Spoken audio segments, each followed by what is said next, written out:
Assalamualaikum warahmatullahi wabarakatuh. Saya Nisya Nisa Yahya dari Program Studi Bimbingan dan Konseling Islam semester 3 Fakultas Dakwah dan Komunikasi Islam Kampus Institut Agama Islam Syarifuddin Lumajang.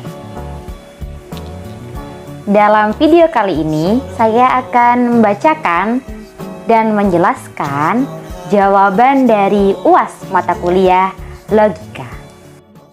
Soal yang pertama, sejak kapan manusia menggunakan logika? Jadi, menurut jawaban saya, manusia menggunakan logikanya sejak dia bayi.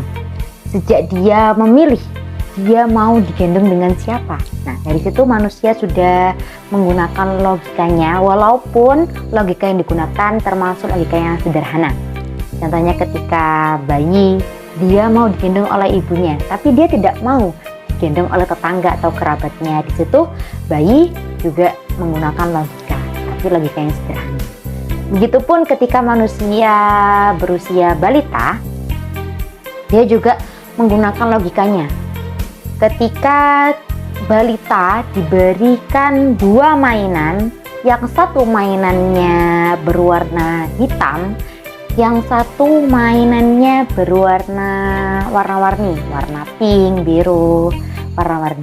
Maka cenderung balita tersebut akan memilih warna yang mencolok atau yang warna-warni tersebut daripada memilih mainan yang berwarna hitam. Seperti itu.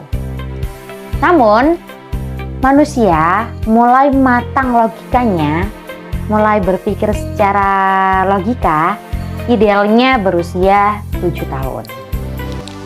Soal yang kedua, kapan manusia menggunakan logika deduktif dan induktif dalam kehidupan sehari-hari?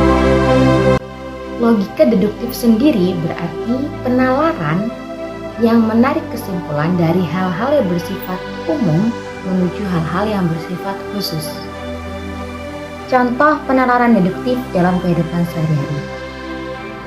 Jadi semua manusia kan memang akan mati, ya, akan meninggal dunia.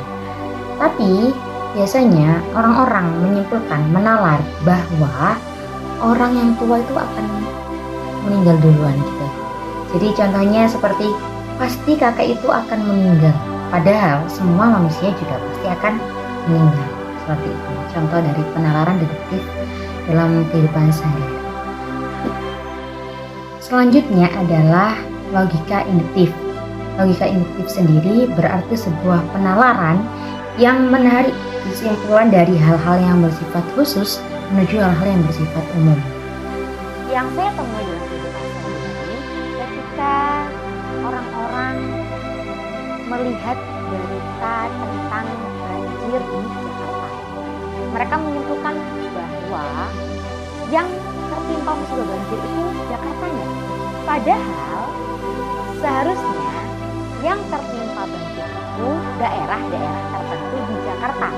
Seperti ketika di Cilandak Barat atau Lebak Bulus atau di Pondok Labu tertimpa banjir, maka mereka mengatakan Jakarta tertimpa banjir. Padahal yang tertimpa banjir hanya di daerah-daerah tertentu. Kemudian dalam kehidupan sehari-hari juga yang naik harga BBM pertama, tapi orang-orang menyimpulkan, menalar bahwa yang naik itu seluruh harga bahan bakar. Soal yang ketiga, temukan dan ceritakan kerancuan berpikir di sekitarmu. Saya mengajar di sekolah dasar, jadi saya sering menemukan kerancuan berpikir relevansi baculum. Nah, kerancuan relevansi baculum ini berarti ketika ada sebuah pernyataan yang rancu dan pernyataan ini disetujui karena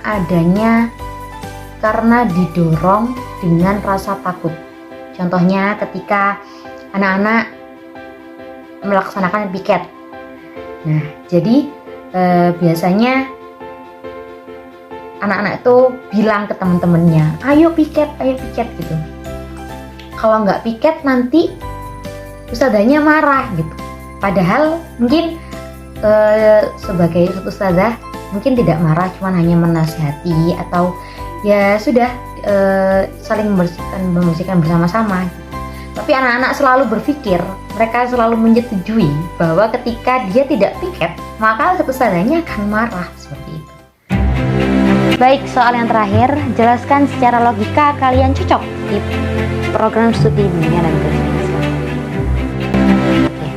Saya awal masuk kuliah mengambil program studi pendidikan agama Islam karena didorong orang tua dan juga salah satu dosen kampus Institut Agama Islam Sudut sendiri.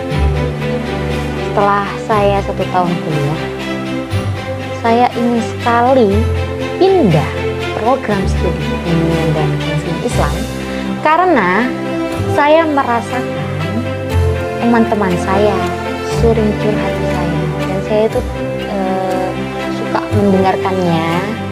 Kemudian saya juga berkeinginan untuk membantu memecahkan masalah yang sedang diceritakan tadi. Kemudian juga di dunia pekerjaan saya sering dicurhatin anak-anak, sering diceritain masalahnya anak-anak. Juga ketika di kalangan guru-guru saya sering membantu memecahkan masalah, memberikan solusi terhadap suatu masalah. Kemudian di kalangan wali murid banyak sekali wali murid yang curhat, saya mendengarkan dan saya memberikan solusi, membantu memberikan solusi. Di situ saya berpikir saya harus mendalami ilmu konseling. Juga di era yang sekarang ini, Gen Z sangat membutuhkan seorang konselor yang baik dan handal untuk memecahkan masalah-masalahnya yang baru. Kemudian juga saya melihat lulusan bimbingan konseling Islam minim sekali sekarang. Jadi saya berniat, bertujuan, merasa bakat saya harus dikembangkan di bimbingan dan konseling Islam supaya memberikan banyak manfaat kepada orang-orang sekitar, terutama di kalangan keluarga, sahabat, dan di dunia kerja saja. Maka dari itu saya pindah ke bimbingan dan konseling Islam karena saya merasa cocok dengan bakat saya, dengan lingkungan sekitar saya, dan dengan cita-cita saya yang ingin menjadi seorang motivator, juga menjadi seorang konselor yang baik dan handal. Baik, sekian dari saya. Kurang lebihnya mohon maaf yang sebesar-besarnya. Wallahul muwaffiq ila aqwamit thoriq. Wassalamualaikum warahmatullahi wabarakatuh.